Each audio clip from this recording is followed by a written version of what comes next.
Hi, the SI meteorologist Paul Dorian here on Thursday, February 20th. We're still in the midst of a mild spell here in the Mid-Atlantic region.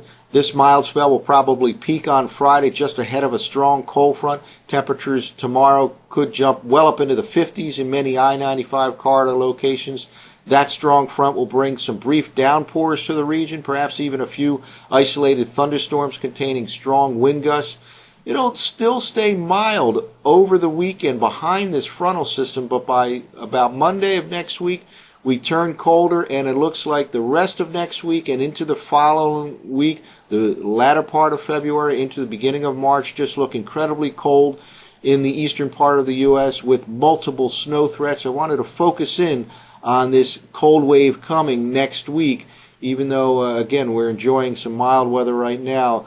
Right down the road there looks like multiple snow threats coming with bitter cold air way below normal for this time of the year. Let's start off with something we've shown before here at the SIweather.com. This is from the AOS University of Wisconsin website, and it shows the GFS model run for last night, the 850 millibar temperatures across the northern hemisphere for the next several days. Let's first get oriented. Right in this region right here is the North Pole. We're looking down on the northern hemisphere projection. The U.S. is down in this region right here. Here's Florida. What I want to point out is at the beginning of this loop, the current timetable, there's a bitter cold air mass right here in Siberia. It crosses the polar region, joins up with this cold air mass, and plunges south right through central Canada into the northern U.S., and that'll spread to the east. Again, a Siberian connection to the upcoming cold wave here by the middle part of next week. A current air mass right now in Siberia crosses the pole. One more time, we'll take a look at this. Here it is right here. The 850 millibar temperature crosses the pole, goes right through central Canada, dropping southward into the northern U.S. This timetable right about now is middle part of next week, spreads into the east. So we have a Siberian connection, just like we have had earlier this winter. And earlier this winter, of course, we had the famous polar vortex cold air outbreak. Well, once again, it's not too uncommon this time of the year. We have the polar vortex, which will get redistributed to the mid-latitudes during the upcoming cold wave. And here's a look at last night's Zero-Z European model run for about the middle part of next week, just to show the polar vortex. This is the again, a northern hemisphere projection. Here's the North Pole right in this region right here. Now, in this particular map, the U.S. is right here, Florida right in this region here. So normally, and what we're looking at are 850 millibar temperatures. That's the color code here, along with 500 millibar heights. This is the North Pole. Normally, this kind of a cold polar vortex is situated here, but by the middle part of next week, it'll kind of be split up, redistributed to the lower latitudes. One piece of it goes on the Asian side of the North Pole, another right into the southern part of Canada, the northern part of the U.S. right here. Some of the coldest air in the northern hemisphere, right on in our neck of the woods by the middle part of next week. Again, an incredible looking cold air pattern setting up for the last week of February and the first week of March with multiple snow threats. Well, yet another way to take a look at this upcoming cold pattern is to look at the 500 millibar height anomalies. This is from last night's Zero-Z GFS model run, and it averages out over the 7 to 10 day period. So the latter part of next week into the weekend. This is what is forecasted by the GFS. Just a tremendously cold looking pattern here with a deep upper level trough. Again, kind of that split polar vortex redistributed down to the lower latitudes. Situated, centered over the southeastern part of Canada. At the same time, strong ridging up the west coast of the U.S. and Canada.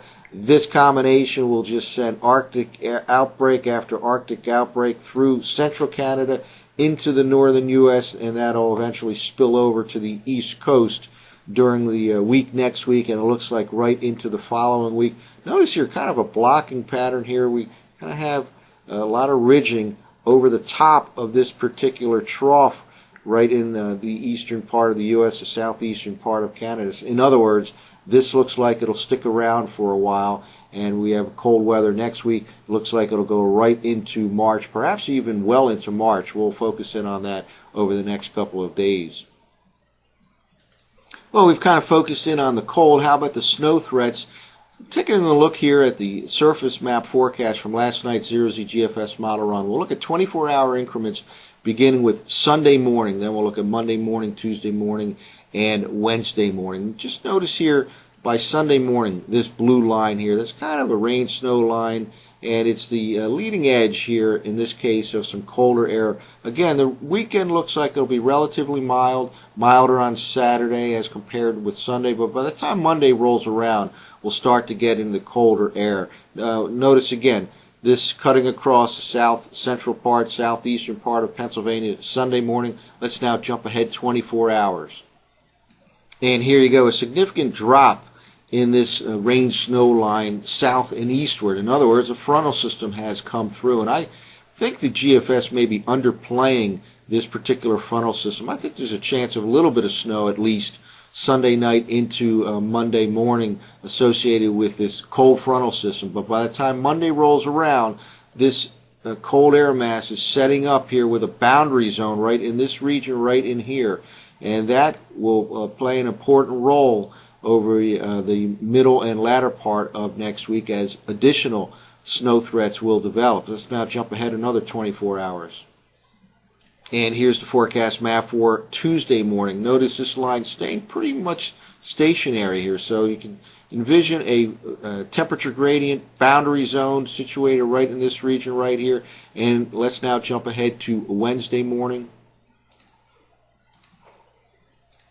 And here it is, forecast map for Wednesday morning.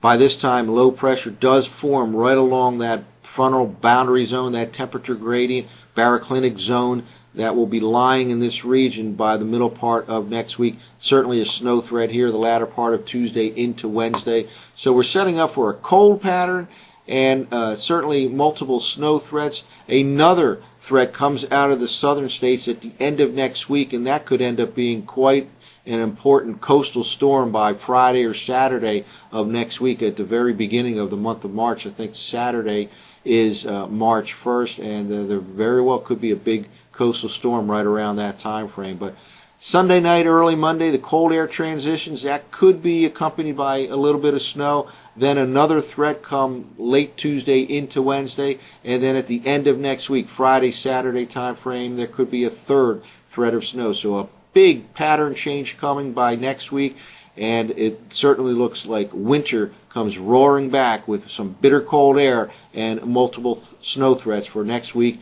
and most likely the following week as well. That's it for now. For the SIWeather.com, I'm meteorologist Paul Dorian.